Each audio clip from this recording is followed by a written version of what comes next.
Welcome to the Perfectionist Professional Woman podcast. This is episode 4, The Lies of Perfectionism, part 3.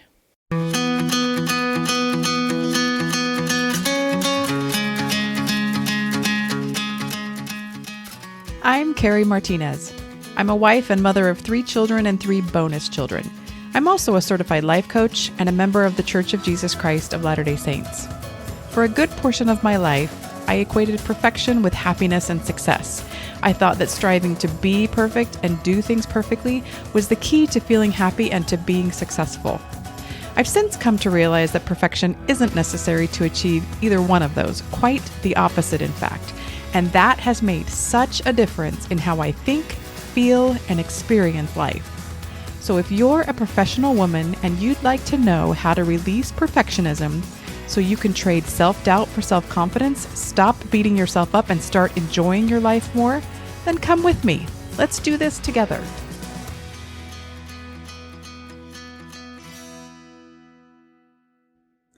Well, hello. Welcome to the third and final episode in my 3-part series about the lies of perfectionism.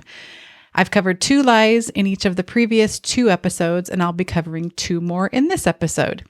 If you haven't already done so, you might want to listen to part 1 and part 2 first, so you have some context around what I'm sharing, but it's totally fine if you don't want to do that. You can listen to them in any order, and I'm confident you'll get lots of value and goodness regardless. If you stick around to the end of this episode, I'll tell you how you can grab my free handy bonus that beautifully complements the whole podcast series. Okay, now before I share lies 5 and 6, I want to quickly recap the first 4. Just for fun, if you're able, pause the episode and see how many you can recall on your own. This is a great little strategy from learning science called retrieval practice, and it helps you lock in your learning. This isn't a new strategy by any means. If you've ever used flashcards to quiz yourself about what you remember, you've implemented a form of retrieval practice. But recently, it's been proven through research to be much more effective at helping you retain information than rereading, re-listening, reviewing, or taking notes. The act of deliberately trying to recall information strengthens your brain's ability to remember. Plus, it's quick, no tech, completely free, and easy to do. Sometimes the old ways are still the best ways, right? Okay, if you want, go ahead and pause the episode now, try to recall as many of the first 4 lies as you can, and then come back after that. All right, ready to move on? Here we go. Let's see how many you got. Lie number 1 is your worth and value as a person come from the quality of work you produce. Lie number 2, anything worth doing is worth doing well. So if you can't do it well, you shouldn't try. Lie number 3, there's a right way to do things. And lie number 4, perfectionism helps you improve and grow. How many did you get? The good news is that even if you didn't recall them all, the act of trying to do so and then checking your answers will reduce forgetting in the future. Okay, let's go on to lie number 5. Lie number 5 is that other people's opinions about you, your work, and your life matter more than your own. At first blush, you may wonder how this lie relates to perfectionism. Well, perfectionism never comes out of self-confidence and abundance. It's deeply rooted in self-doubt. When you feel self-doubt, you seek other people's validation to feel better about yourself. You think that if you're perfect, they'll value and like you more, and you use their opinions to determine how you're doing in that regard. The problem with believing this lie is that it erodes your self-trust and confidence, and it teaches you to discount or doubt your own knowledge, skills, and inner voice. You end up listening only to others. You become dependent on external validation because you're not able to validate yourself. It limits your capacity to make decisions and solve problems because you're always looking to others for answers and direction. At the extreme, you think you don't know what to do, how to act, how to be, unless someone tells you.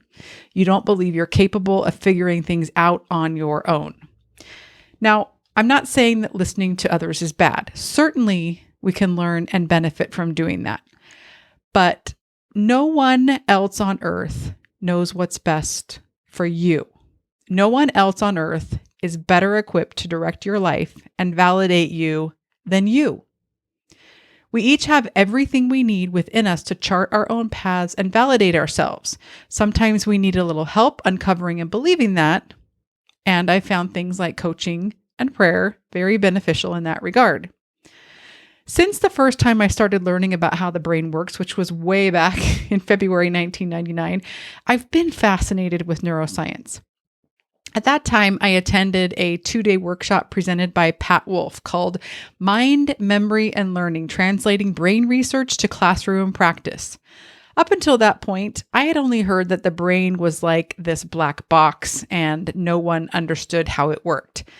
Pat Wolf talked about recent back in 1999, brain research where scientists had learned about things like neurons and glial cells, the hippocampus, the amygdala, and prefrontal cortex. They'd begun learning about how these different parts of the brain function, and Pat Wolf talked about how we apply that knowledge as teachers to help our students learn better. I was hooked. I thought if we know how the brain works and can actually use that knowledge to optimize what we do in the classroom, what teacher wouldn't want to know and do that? It seemed like a no-brainer to me. Sorry, not sorry for that terrible pun. Anyway, I came back from the workshop and tried sharing what I learned with other teachers at my site, but no one seemed that excited about it, at least not as excited as me. I talked about it in teacher trainings I presented and tried to get others thinking about and discussing how they could apply it, but it never seemed to get much traction, and I was kind of baffled. Then I thought maybe I wasn't presenting it in a compelling enough way. Maybe I didn't know enough about brain research to communicate its value to others. So I kept studying, and over the years, I've read lots of articles and books on brain research and related topics of learning science and cognitive neuroscience. I'll put links to some of my favorites in the show notes if you're interested. I continued to include brain research in the professional development I gave whenever I could, and I even incorporated it in my district's technology plan. Some people got excited about it, but honestly, most didn't. And I started thinking maybe I was wrong in my love and fascination with neuroscience. Maybe all those teachers who seemed disinterested were right and it wasn't that great or useful. Maybe I was missing something. Now, to be fair, I don't know what was going on in all of those teachers' heads, so I really don't know if they thought it was valuable or not. I'm not trying to badmouth anyone here. Looking back now, knowing what I know now, I know that my brain had a whole heap of expectations about how I thought they all should respond. And when their responses didn't match my expectations, my brain made it mean they weren't interested and didn't care. My point is that I started valuing their opinions, or what I perceived to be their opinions, above my own. I was looking to everyone else to validate my interest and passion. I started to think I was misguided for caring about that stuff, that it wasn't as big a deal and as exciting as I thought it was. And so I started sharing it less. It wasn't until I found coaching years later that I realized it didn't matter if other educators aren't interested in neuroscience. I am, and that's what matters for me. Someone else's disinterest doesn't make my interest wrong. I don't need anyone else to be interested to make it okay and valuable and amazing for me to be interested. Coming to that realization about neuroscience has helped me in other areas as well, like this podcast, for example. Shortly after I recorded my first episode, I heard one of my mentors say she didn't think coaches should do a podcast when first starting their business, and she offered several reasons why. Honestly, I was pretty bummed when I heard that because I was excited about doing a podcast and I felt really good about it. But my mentor had so much more experience as a coach and a business owner than I did, and her reasons made sense. So I felt like I should follow her advice, at least for the time being. So I stopped working on the podcast. I had other episodes written, but I didn't record anymore. Over the following few months, I continued to think about doing a podcast, and I continued to feel bummed about waiting. I started questioning my mentor's advice, not from a rebellious or defiant stance, but from one of curiosity. I started to ask myself, what if it's not true that I shouldn't start a podcast right now? What if it's totally fine if I do? There really aren't any rules here. Why might it be a good thing not to wait?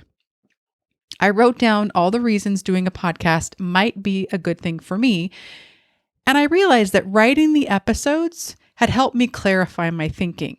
It had helped me better understand the topics, tools, and strategies I was sharing, which enabled me to teach them more clearly and succinctly. It helped me be a better coach, which helped my clients. Once I recognized that, I decided to move forward with the podcast. I realized I hadn't been trusting myself to make my own decisions, to make choices based on what I thought was best. I was totally relying on someone else to direct my path.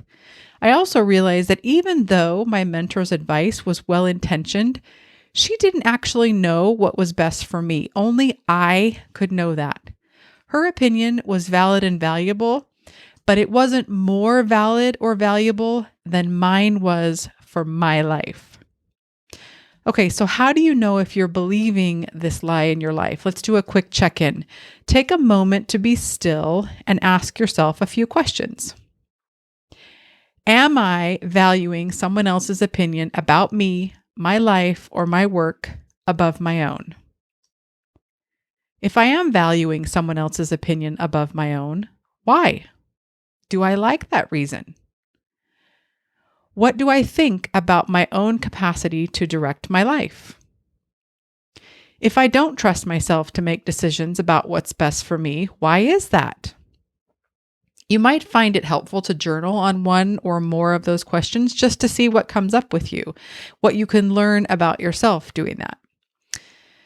I want to note that these questions and all the questions I've been encouraging you to ask yourself in this Lies of Perfectionism series are meant to help you gain awareness of what's going on in your head. They are not meant for you to use against yourself or to judge yourself for not doing something right. And I know that might be challenging, especially if you're in the habit of being very self-critical and judgmental. If that's the case for you, just imagine you're a scientist collecting data or a pollster collecting survey results. The data or survey results you're collecting aren't good or bad. They're just information for you to explore and play with. Okay, we've made it to the last lie for this episode, lie number 6. This lie says that chaos, mess, and failure are all bad and things to be avoided.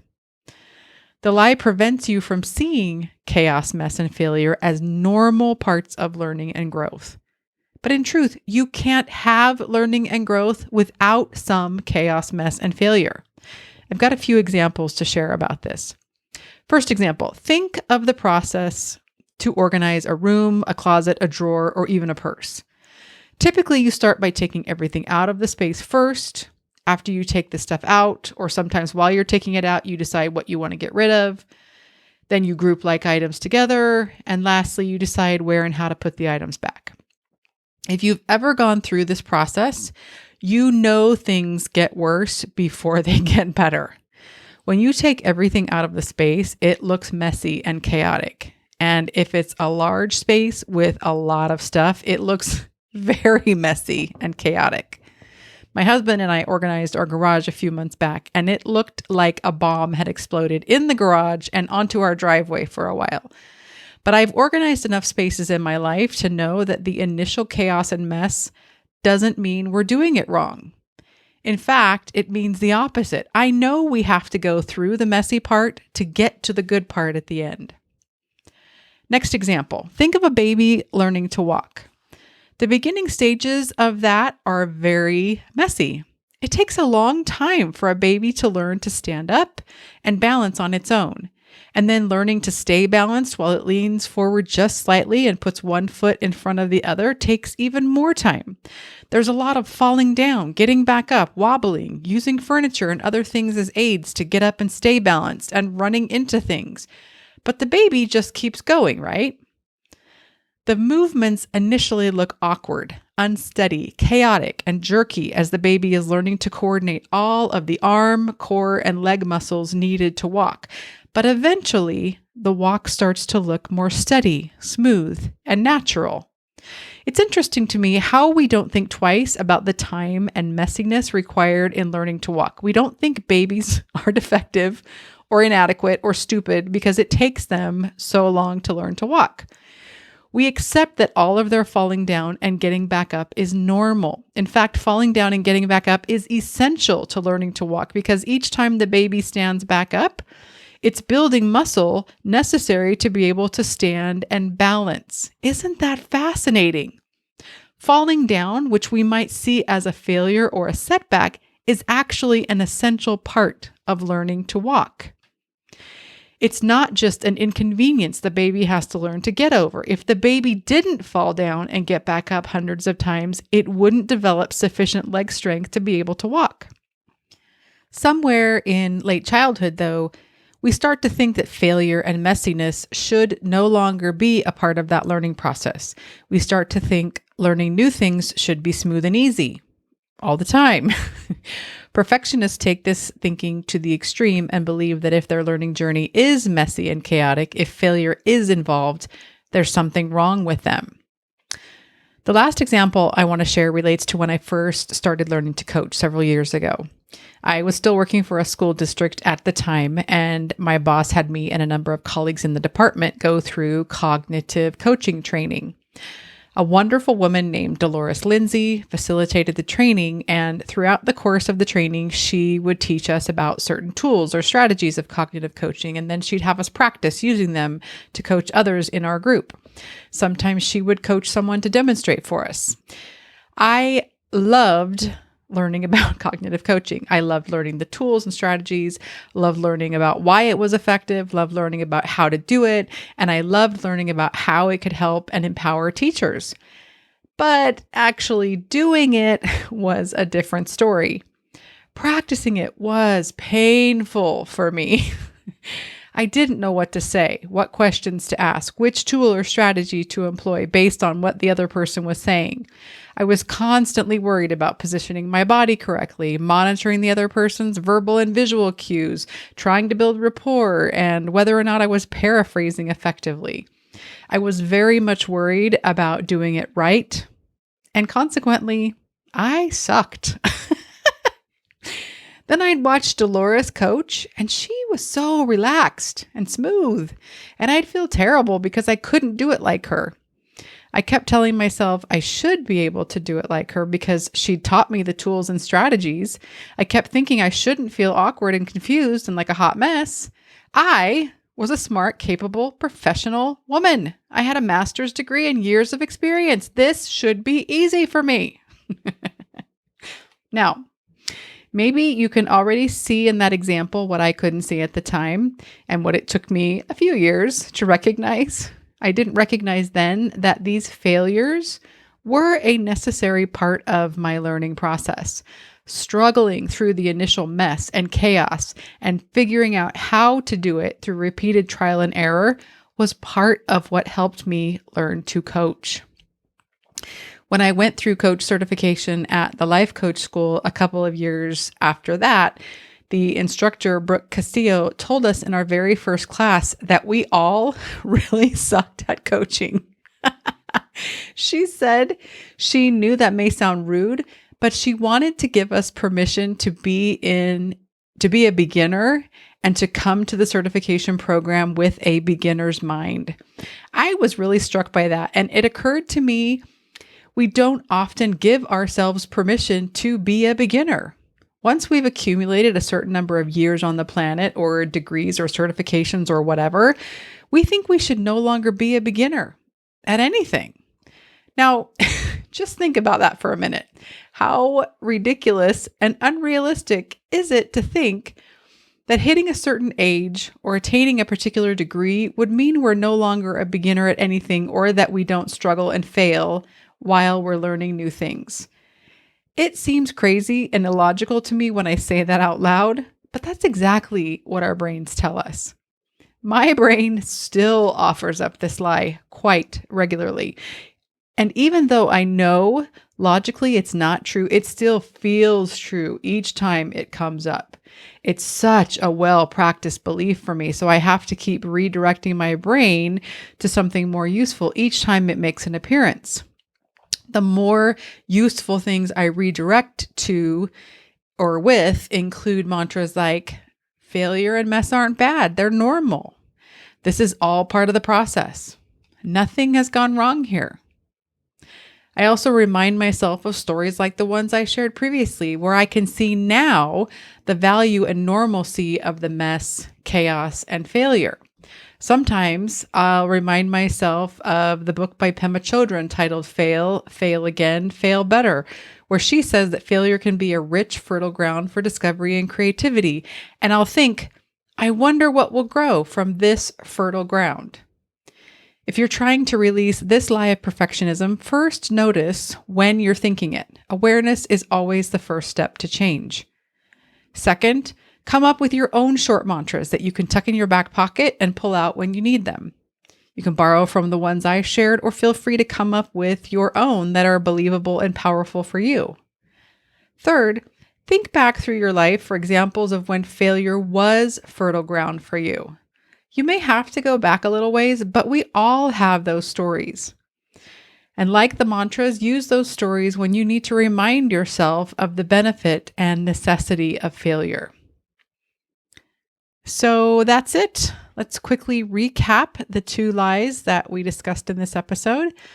Lie number 5 is that other people's opinions about you, your work, and your life matter more than your own. The truth is that other people's opinions about you might be valid and valuable for you, but they're never more valuable than your own. Only you can know what's best for you. And lie number 6, chaos, mess, and failure are bad. The truth is that chaos, mess, and failure aren't bad. They're actually necessary and very useful in helping us evolve and grow. Okay, as I mentioned at the beginning of this episode, you can grab a free PDF bonus guide that beautifully complements this Lies of Perfectionism podcast series. The guide contains all 6 of the lies I've discussed in this and the previous 2 episodes, plus 1 more bonus lie. I think you'll get lots of value from it, and I hope you'll head over to carriemartinez.com/4 to grab it. As I wrap up, I want to end with one final thought about perfectionism, and that is that perfectionism itself is a lie. Despite what your brain might tell you, perfection in this life isn't possible. We might achieve perfection for brief moments, like if we play a piece of music, type a document, drive a car, or shoot a basketball without error, but we can't do that every time for everything. In this life, we're meant to stumble and make mistakes. That's a big part of how we learn and grow and evolve. We are all perfectly imperfect beings, so let's be compassionate with ourselves as we navigate our imperfections. In his October 2017 General Conference talk titled, "Be Ye Therefore Perfect, Eventually," I just love that title, Elder Jeffrey R. Holland said, "Except for Jesus, there have been no flawless performances on this earthly journey we are pursuing. So while in mortality, let's strive for steady improvement without obsessing over what the behavioral scientists call toxic perfectionism." And to that, I say, amen, Elder Holland. Amen. If you'd like some help unwinding any of the lies of perfectionism from your life, this is what I do as a coach. I help my clients get clear on how these lies are affecting their lives, and I teach them how to release them. In 12 weeks, I can teach you everything you need to reduce self-doubt, anxiety, and overwhelm, and increase your self-confidence, self-worth, and peace. I can help you get unstuck and start taking action to create the life you want, even when you're nervous, anxious, and afraid to do so. Coaching is one of the best and most empowering gifts I've ever given myself, and it can be the same for you. If that sounds like something you want, head to the show notes for this episode and click the link to schedule a call with me. I Promise. I'm not going to pressure you to sign up or hound you after the fact with a bunch of follow-up calls and emails to try to convince you to work with me. I hate that kind of thing. I don't like it when other people do it to me, and I'm not going to do it to you. I don't coach people against their will, and I also don't think coaching is right for everyone. So if it's not right for you, or if it's not right for you right now, I will wish you well, and we'll simply part ways as friends. Okay, that's it for this episode. Thank you, as always, for listening. If you'd like to see show notes and a transcript, head over to kerimartinez.com/4. That's KeriMartinez.com/4. You don't need to put www at the beginning. If you found this episode and the whole Lies of Perfectionism series valuable, I have 2 requests. First, subscribe to or follow the podcast so you don't miss the next episode. And second, please share this episode with anyone you think would benefit from it. I want to help as many women as possible to stop needlessly suffering under the weight of perfectionism, and I hope this podcast series will help me do that. Thank you. Have a beautiful week. Stay well, and ciao for now.